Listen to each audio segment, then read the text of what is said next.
Well, it's a pleasure to be connected with you and to have the possibility to use these digital devices, which we learned to use in the last 2 years.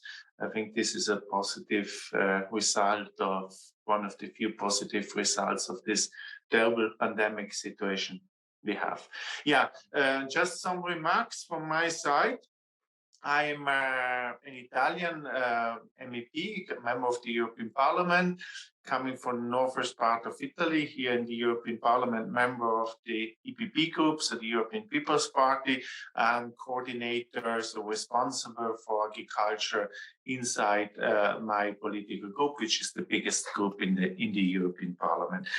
And in the last year, I was also rapporteur, so responsible for the dossier, for the report the European Parliament did on the Farm to Fork strategy, a report which we voted in the last plenary season 1 month ago here in Strasbourg. So let me give you just a short overview about the Farm to Fork strategy and our opinion here in the Parliament and this report we prepared here in the European Parliament.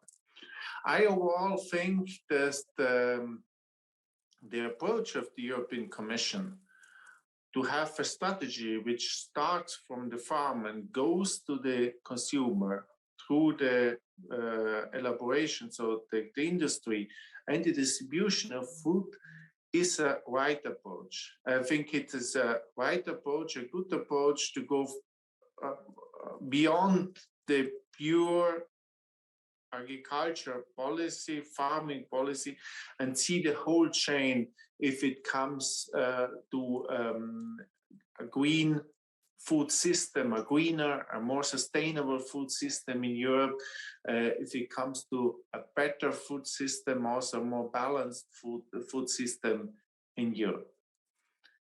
And I think it's also in the interest of every element of this chain. So the farmers, the industry, the distribution, and the consumer itself to have a high value food chain in Europe and a safe food chain in Europe.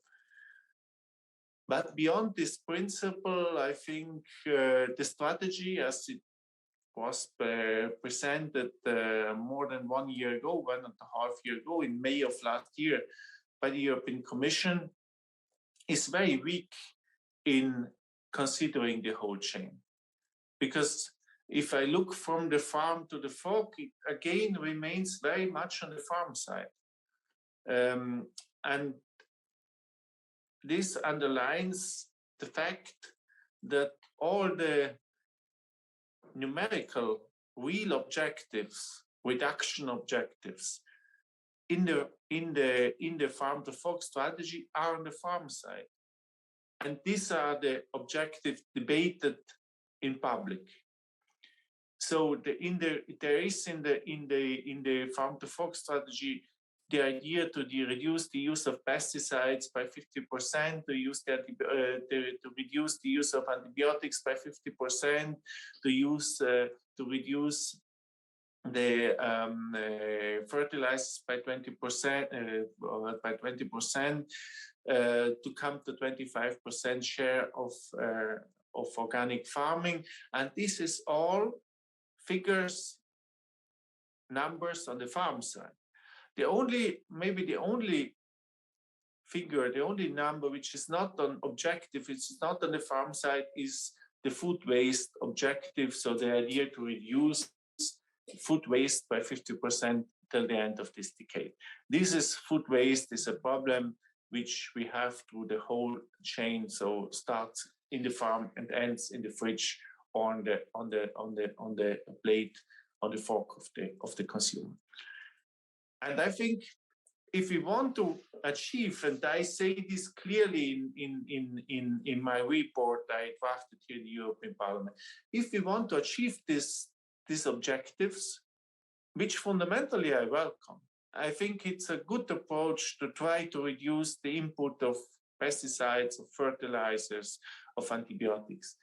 But if we want to achieve this, we need two fundamental important things. First of all, we need to give to the farmers alternatives. And this means that if the farmer needs to reduce pesticides, I'm convinced farmers are not using pesticides or fertilizers today for nothing. They use it because they need it, they need to protect the plants.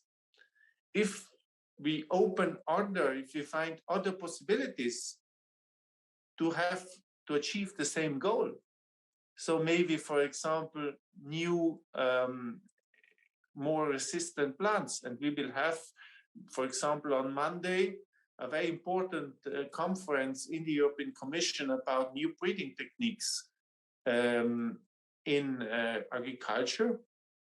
For sure, I think the farmers are the first one to be happy if they have available plants which are more resistant and where they need to treat less. Or, for example, the organic farming objective. Fine, I think the 25% is achievable. But we need, on the other side, on the consumer side, the willing to create a market. So the consumer need to buy organic products. And this is a responsibility of the consumer and of the distribution, because the supermarkets need to give to these products a prominent space. And this is essential, because I think it would make no sense to push simply on the production of organic products without giving or trying to give for these organic products a clear market orientation. So have a market for these products and guarantee on the market that these products are a bit more expensive. And overall, I think in the Farm to Fork strategy, the two very important elements, the food industry, or for the food industry, and for the distribution, so for the supermarkets fundamentally, the Commission made the life quite easy, because they obliged them to create a self-conduct, rules of conduct, which they draft themselves. And I don't want to be too critical towards supermarkets. But honestly, I need to say, at least in the last years, when supermarkets decided themselves how to become more consumer-oriented, more responsible in the chain, this was not so successful. And I think if we want to have a better food chain, a more sustainable food chain, this will, not always, but in some cases, this will increase costs, especially on the farm side. And these increasing costs or are distributed along the chain, because it cannot be supported only by the farmers. So, or the chain, the industry and the distribution, the supermarkets, assume part of this additional cost. Otherwise, this additional cost needs to go to the consumer. And here we need to be clear to the consumer. And this is the second important thing. The consumer cannot continuously ask for more sustainable food, for local food, for organic food, and then go to the supermarket trying to find the cheapest food. This does not work. The consumer needs to be aware that he or she has an extremely important role if it comes to the food, the functioning of the whole chain.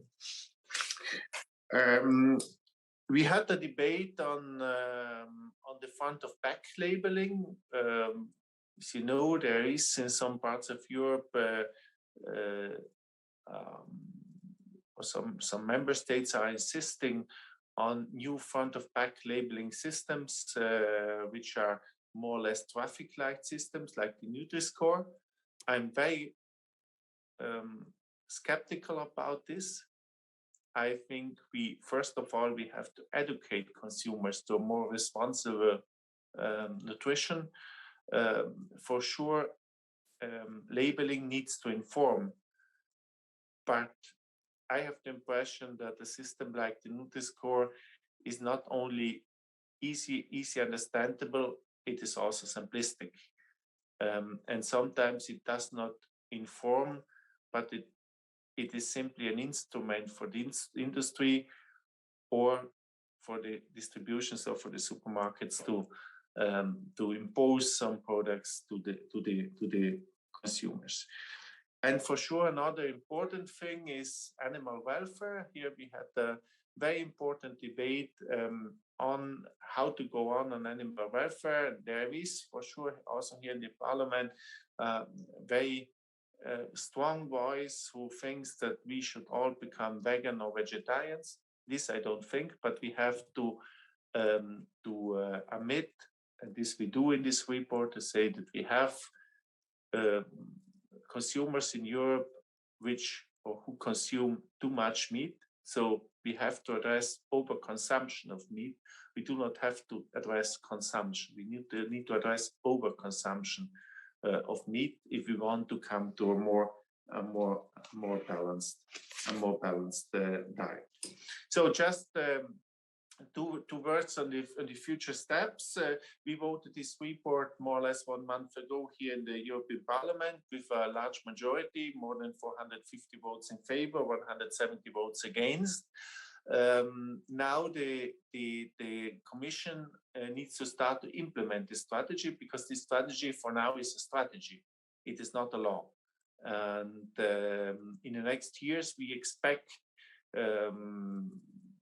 lawmaking. So we expect new rules which will infect the whole chain.